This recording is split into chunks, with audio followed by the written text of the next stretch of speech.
Donovan Clingan returned, and the UConn Huskies outmuscled Creighton on the glass, and we wonder if this game says more about Danny Hurley's team or if it says more about Creighton. You are Locked On College Basketball, part of the Locked On Podcast Network. Your team every day.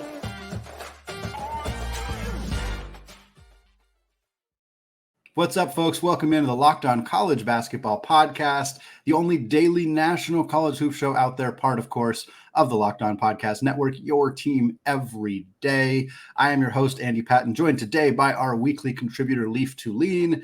Today's episode of Locked On College Basketball is brought to you by FanDuel. Folks, make every moment more. Right now, new customers can get $150 in bonus bets with any winning $5 moneyline bet. That's $150 in your pocket if your team wins. So visit FanDuel.com/lockedon today to get started.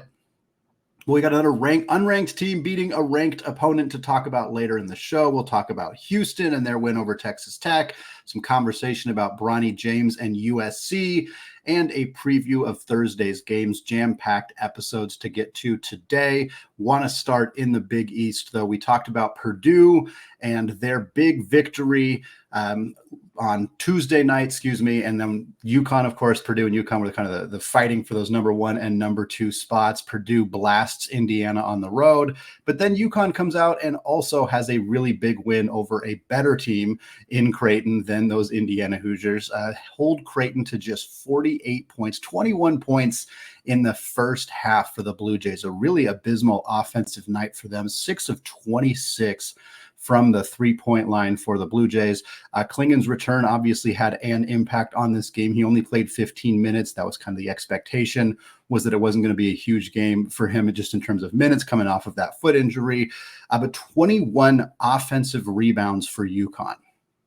Creighton had 32 total rebounds, whereas UConn had 21 offensive. They just absolutely outmuscled this Creighton team. And Leaf, I kind of want to have this conversation of what does this game kind of tell us about UConn versus Creighton? Because to me, I see a UConn team that has continued to dominate in the Big East outside of that loss to Seton Hall on the road. And I also see a Creighton team that has been wildly inconsistent.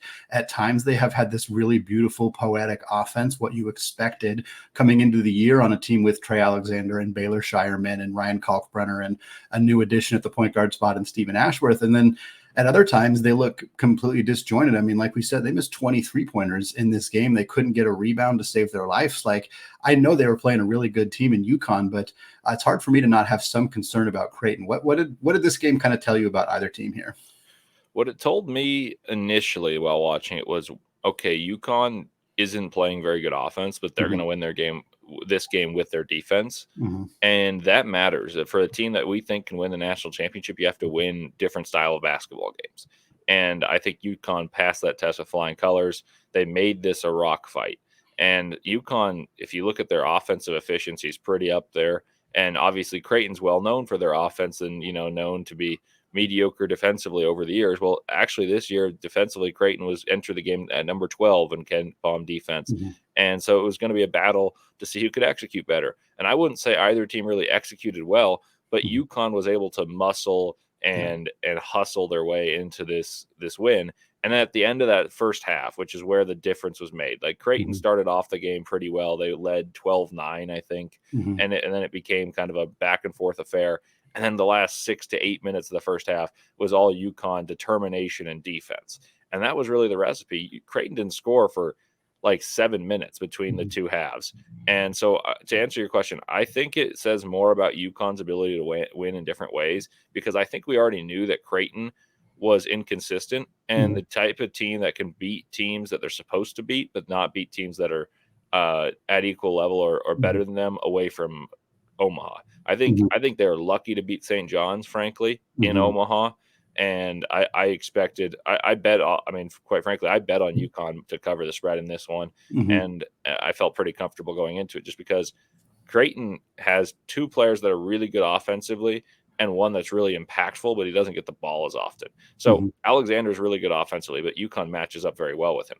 Shireman's the head of the snake to me. If he's off, they can't win. And then there's Kalkbrenner, who's unbelievably efficient. He anchors their defense. He anchors their offense, honestly, because they do a lot with ball screens. but there's no team better equipped than a team with UConn getting Donovan Clingan back to handle Kalkbrenner.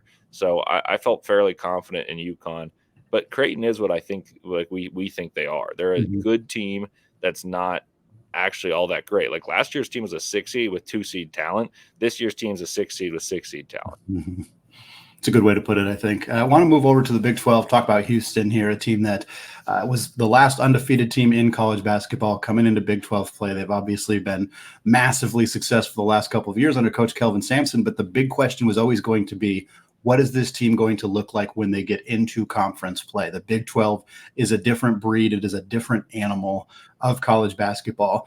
And a lot of critics or skeptics for Houston kind of got what they I guess, wanted or expected to see when Houston dropped their first 2 games in conference play on the road. They lost at Iowa State. They lost at TCU. 2 good quality programs, but not 2 teams that you would necessarily expect to beat Houston. Now, those games were by a combined 5 total points. It was a 4-point loss to Iowa State, a 1-point loss to TCU, both on the road. Houston responds to that by absolutely blasting Texas Tech, a team that had just snuck into the top 25 conversation, was ranked, I think, on both our poll at Locked On College Basketball as well as the AP poll.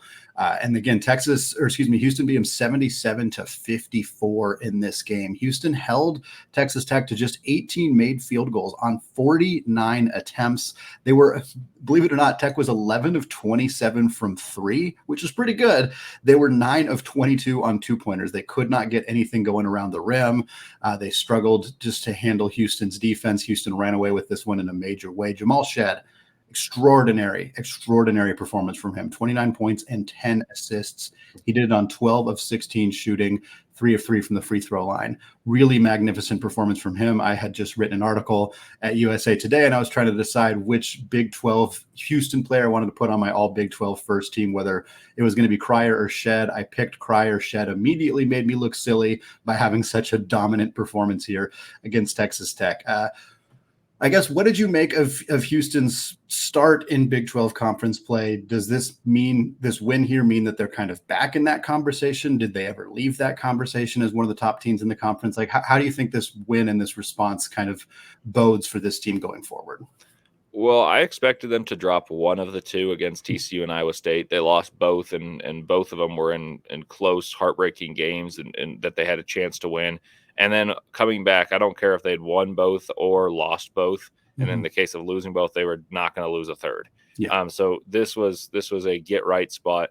And real quickly on the case of Jamal Shead, I made this point before the season when they were starting to name all conference teams, and DeJuan Harris was everyone's point guard. And I was like, okay, look, DeJuan Harris is a really good table setting guard, and he and Jamal Shead effectively serve the same role if they were on the same team, but one of them's going to have more volume than the other. Yeah. And there's guards like Jameer Nelson Jr., who obviously hasn't been as explosive as maybe people thought, or Tyler Perry that would have more. So to me, I thought Shead was the first team all Big 12 point guard just because I thought he was better than Harris and he's on a really good team.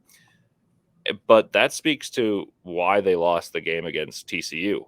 I think the fact that he scored 29 points and his best attributes aren't scoring, there are defense, ball pressure, facilitation by getting to the paint. And this one's not very countable, but leadership. When he's on the court, they look so much better. So I watched them play TCU. They're up 11, and he sits for 14 minutes after picking up his second foul. And I tweeted that I can't believe that the best way to sideline a player is not by putting them on the bench, is by putting them on the bench, not by getting the third foul or risking getting the third foul. So in that time, TCU cuts it to a 1-point game at half, and they end up winning. But Jamal Shead had Houston back on top in the second half. If he plays that first half, I think they win that game by 8 points. And so I think this was the, hey, Kelvin Sampson, I'm your guy type of game. And I'm not saying that there was some vindictive energy to it, but to me, what it symbolized is look, when Jamal Shead's on the court, Houston's a really good team. Yeah. When he's not, they're probably not a top 10 team. And so I think it was a get right game, and Jamal Shead's a first team all Big 12 guy and a potential sneak in third team All-American just based off value. Yeah, it's the Cougs live and die by Jamal Shead, and that was never more evident than it was in that game against Texas Tech. Well, Leaf, the story of college basketball for the last week or so has been unranked teams beating ranked teams. It has been a consistent theme for the last 9-10 days in college hoops. We had another one of those upsets. LSU beats Ole Miss out of the SEC. We're going to talk about that. We're going to talk about Florida State and Central Florida both picking up quality wins as well. All that coming up after a word from today's sponsor, eBay Motors. Passion, drive, patience. That's what brings home the winning trophy, and it's also what helps keep your ride or die alive. And eBay Motors has everything that you need to maintain your vehicle and level it up to peak performance. From superchargers, roof racks, exhaust kits, LED headlights, and more, whether you are into speed, power, or style, eBay Motors has got you covered. And with over 122 million parts to choose from for your number one ride or die, you will always find exactly what you're looking for. Plus, with eBay's Guaranteed Fit, your part is guaranteed to fit your car every time, or you get your money back, because with eBay Motors, you're burning rubber, not cash. With all the parts you need at the prices you want, it's easy to turn your car into the MVP and bring home that W. Keep your ride or die alive at ebaymotors.com. Eligible items only, exclusions apply, and eBay's Guaranteed Fit is only available to U.S. customers. Today's episode of Locked On College Basketball is also brought to you by LinkedIn Jobs. At the start of the new year, every small business owner is asking themselves the same question. What's the one move I can make that'll take my business to the next level in 2024? And LinkedIn Jobs knows that your success all depends on the team you surround yourself with. That's why they've created the tools to help find the right professionals for your team faster and for free. LinkedIn isn't just another job board. They have a vast network of more than 1 billion professionals, making hiring insanely easy when you have that many quality candidates. So easy, in fact, that 86% of small businesses get a qualified candidate within 24 hours. We have big plans for growing the show and the network in 2024, and we know that hiring the right team member can help do just that. It's why small businesses rate LinkedIn Jobs #1 in delivering quality hires versus the leading competitors. LinkedIn also knows that small businesses are wearing too many hats, and they may not have the time or the resources to hire. Thankfully, with LinkedIn, the process is intuitive, quick, and easy. So post your job for free at linkedin.com/lockedoncollege. That's linkedin.com/lockedoncollege to post your job for free. Terms and conditions apply. All right, Leaf, let's get right into it. Handful of other results want to talk about from Wednesday evening. Another great slate of college basketball games. LSU takes down Chris Beard and the Rebels. 89-80 was the final score here. Jordan Wright, fantastic game from him for the Tigers. 27.7 boards. He also had 7 steals and 5 assists, shot 9 of 16 from the field. In this game, the final score was actually closer than it looked like. Ole Miss was down 15, and they went on a 10-0 run to cut the lead to just 5 points with about 90 seconds to go. LSU had back-to-back turnovers. It kind of started to look like they were going to blow this game in a really colossal fashion. Fortunately for LSU, Williams hit a big back-breaking 3, gave LSU an 8-point lead. They were able to win it out on the free throw line. But I want to talk a little bit about LSU. They are now 3-1 in the SEC. Looks really great. Their wins are A&M, Vanderbilt, and Ole Miss. Not a hugely great, successful group of teams there outside of Ole Miss. They got blown out at Auburn, but again, a whole bunch of teams are getting blown out by Auburn. So LSU looking like a decent competitor in the SEC, but Chris Beard's team is obviously the story here. They're now 15-2 on the year. Their only loss coming into this game was at Tennessee. This is obviously their worst loss of the season. Their only wins in the SEC are Florida and Vanderbilt. Again, not a particularly great group of teams right there. Have some decent non-conference wins. We'll talk about Central Florida in a bit. They also have wins over Memphis and NC State. But Leaf, where are you kind of at with this Ole Miss team? Obviously, they had this great start to the season, unexpected start, one of the last 3 remaining undefeated teams, but now they got 2 losses in conference play. This loss to LSU, certainly more of a bad result for them than the loss at Tennessee. Are you still kind of riding with this Rebels team, or did this kind of expose some of the issues with this program? I was pretty high on Ole Miss. A couple games before they became one of the final 3, and it was more like 7-8 teams. I was like, man, this team is playing pretty well. I watched them play Memphis. I thought Memphis would win that game. Ole Miss won, and then the next couple they remained underdogs. So I kept thinking, okay, well, Ole Miss is better than this team. It's just the metrics aren't showing that. And I actually thought that was the case against LSU, and I was wrong. I think home and conference play is different than a home on a neutral floor or just a non-conference game, and that shows. But I still think this team has a chance to make the tournament. I don't think they're a lock by any means, but what they have to do is take care of business at their home court and get 1 or 2 wins on the road, and that puts you as like a 9 or 10 win team in the SEC.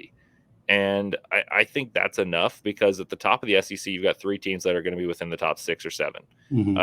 I'll just go top 10 just conservatively. But Tennessee, Auburn, and Kentucky are really good. They already have wins over Texas A&M, who I know is not looking great right now. But Texas A&M is a team that I think can be a 6 or 7 seed if they get hot. Last year, they started off terribly in conference play and won 15 games straight and ended up as a 7 seed. I can see that with Buzz Williams' team once more. And so that could look better with time. So I think Ole Miss has a chance to ingratiate themselves with the committee by saying, hey, look, we're going to cover our home court, win 1 or 2 on the road.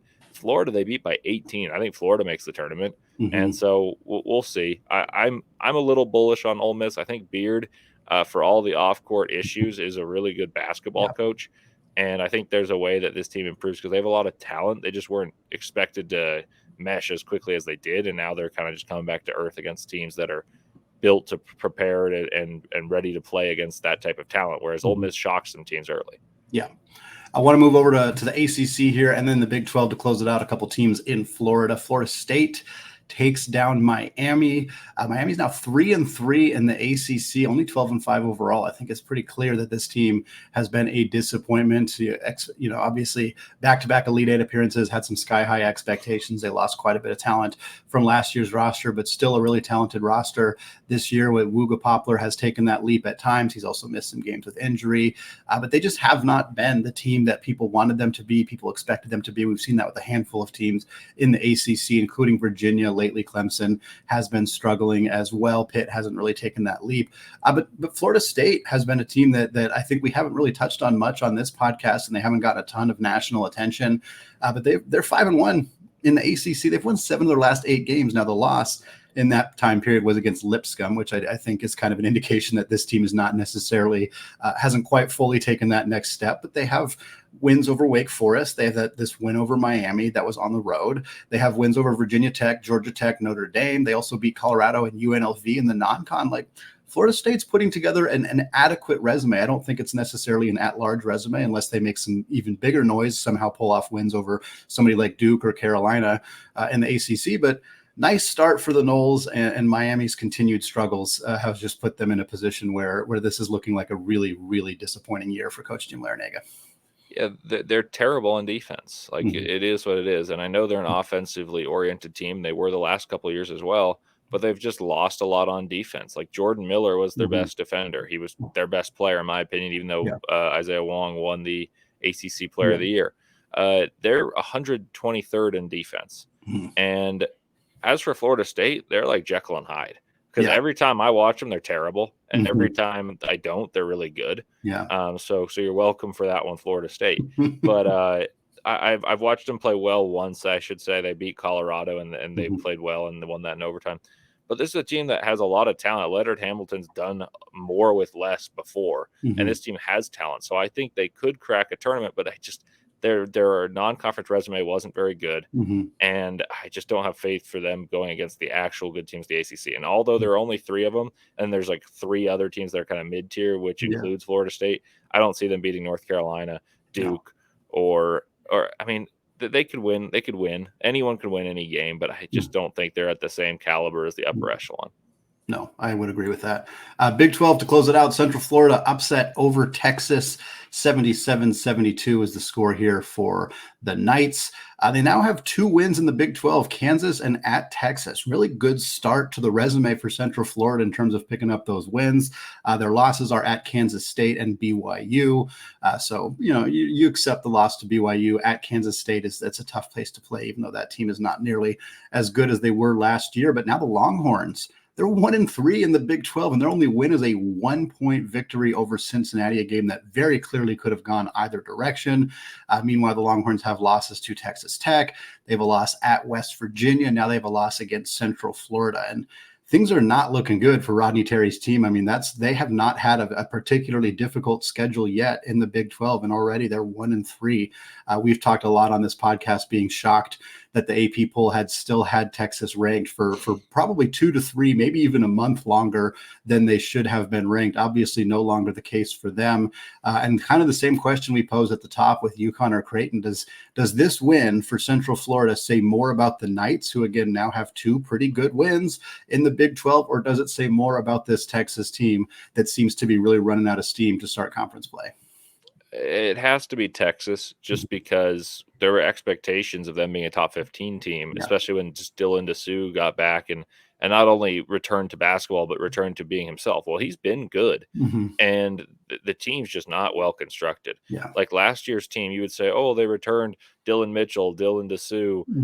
They have Caden Shedrick. Well, those guys don't shoot. So that's really redundant. Max Asmus is a ball in hand guy who doesn't really distribute that well. Tyrese is a really hunter. Tyrese Hunter's a really good defender, but he's not exactly a great shooter. So there's a glaring flaw there.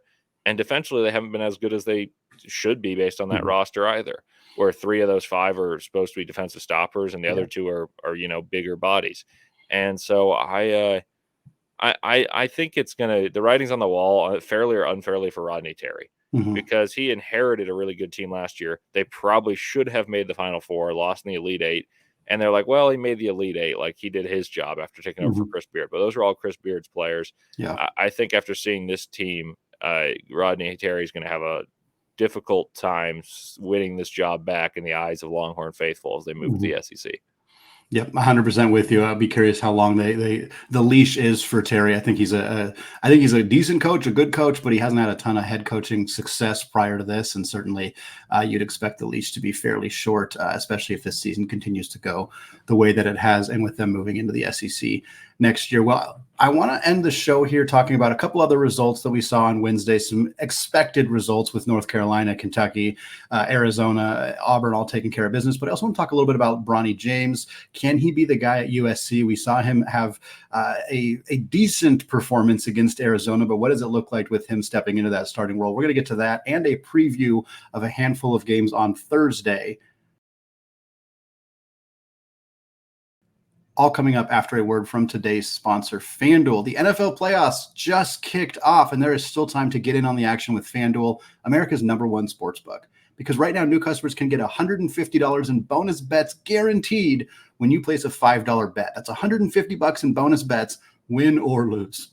The app is super easy to use. There is a wide range of betting options, which include spreads, money line, player props, and more. You can also find bets in the new Explore tab and make a parlay bet in the Parlay Hub, the best place to find popular parlays. Right now, the Final Four odds for college basketball: Purdue is still in the lead at plus 170. Arizona, we're going to talk about them here in a second, they're at plus 230. UConn and Houston, who we led the show with, are both tied at plus 250.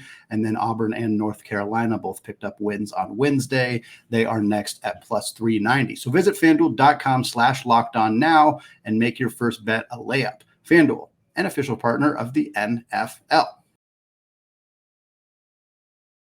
All right, Leaf, closing out the show, just going to quickly rapid fire through a couple of the results on Wednesday that were not entirely surprising to us. Kentucky beats Mississippi State, drops 90 on the Bulldogs there. Antonio Reeves, really great performance. Carolina beat Louisville, not a surprise there at all. Louisville has played a little bit better as of late, but Carolina has been really good at not letting bad teams hang around, and that was the case for them on Wednesday. Auburn beat Vanderbilt, an expected result there, as Auburn has been one of the hottest teams in college basketball, one of the best teams in the SEC. And then Arizona beat USC.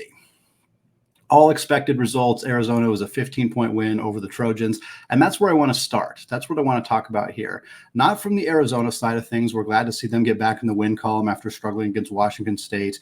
But from the USC perspective, because we've only briefly touched on the Isaiah Collier injury for USC. He's got a hand injury. There's a pretty realistic chance he does not play at all for the rest of the season. It sounded like his return could be sometime in February, but if this USC team, who are now 2-5 in Pac-12 play, if they're not in contention for anything other than an NIT spot, I don't think there's a real chance that Collier even does return. It doesn't seem necessary for him to do, which has led to Bronny James, of course, LeBron James' son, the player who missed the first part of the season with a cardiac arrest. It has led to Bronny stepping into a starting role.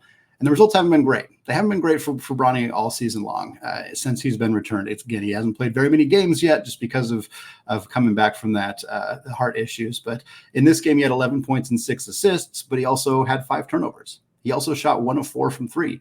In fact, Bronny is now shooting 23.3% from 3 on the year. He's 1 of 12 in his last 5 games. Now, it is a very small sample for Bronny because of the missed part of the season. But for a player who is getting the opportunity to lead this team, who has a very high-level guard next to him in Boogie Ellis, we just haven't seen Bronny step into that role.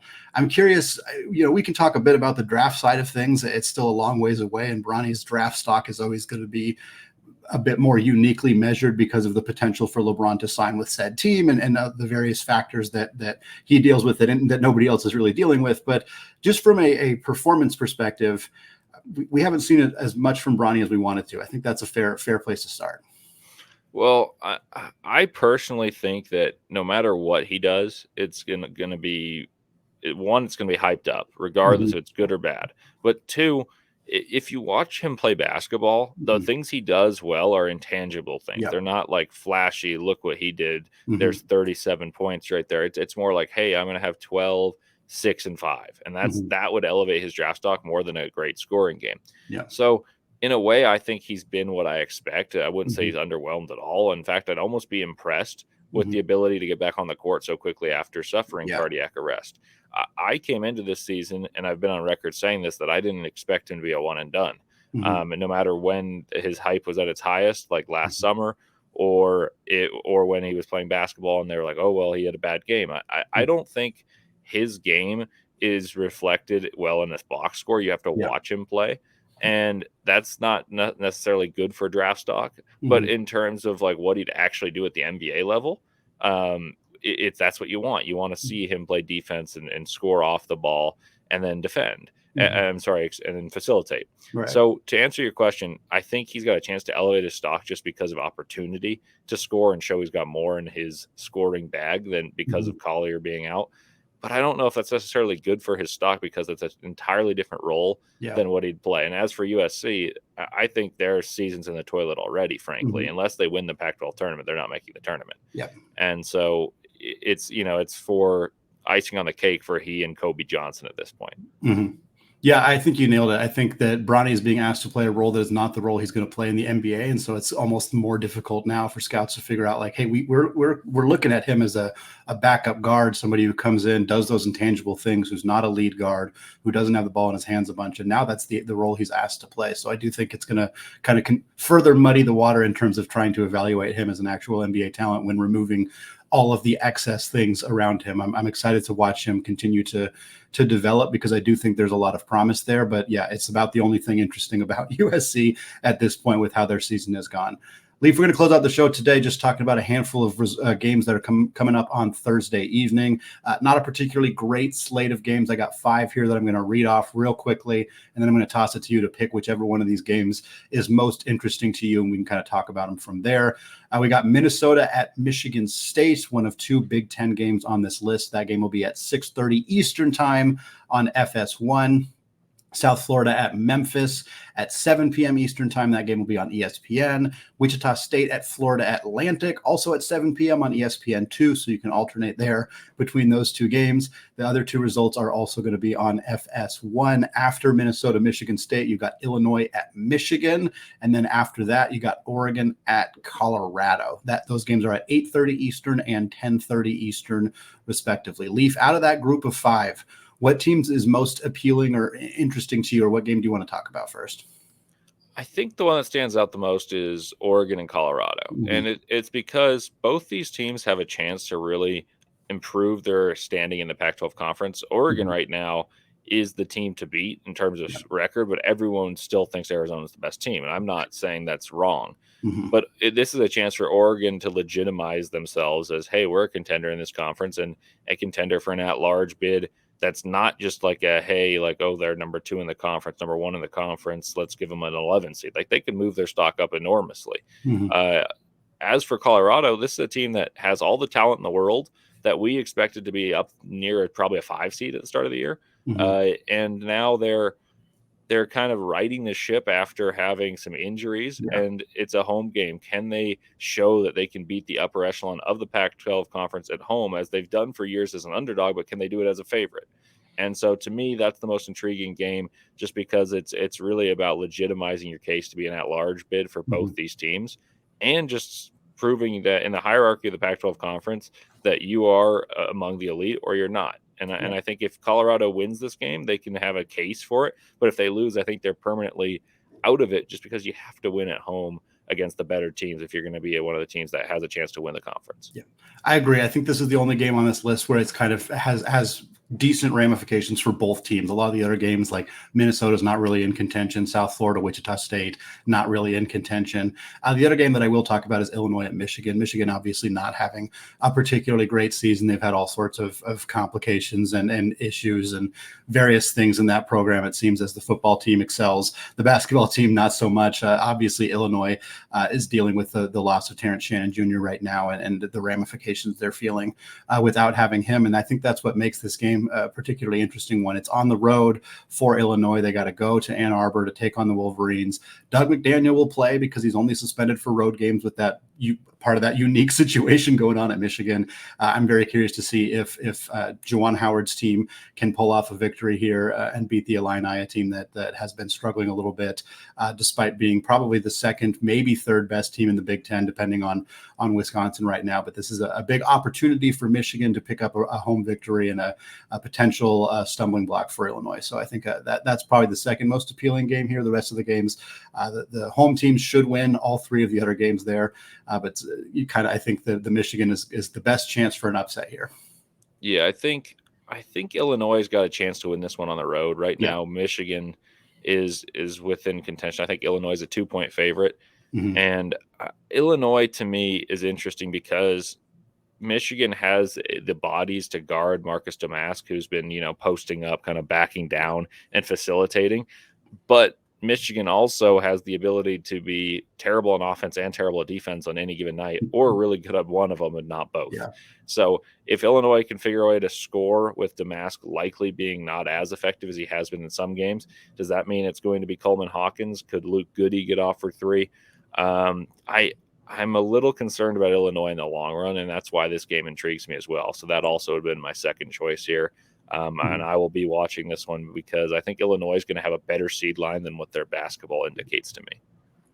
Well, it's going to wrap it up for today here. Thanks, as always, to Lee for coming on the show, bringing his expertise. We got another fun slate of games on Thursday night. We'll be back on Friday, myself and Isaac Shade, to break down the weekend slate of games coming up as we're right in the thick of conference play, and just about, I think, as we're recording right now, we're almost exactly 2 months away from the start of the NCAA tournament. So we are getting there. I want to thank all of you for making the show your first listen or your first watch of the day. Remind you can join us in our Discord channel. There's a link in the show notes if you want to come hang out with us 24/7 and talk college hoops.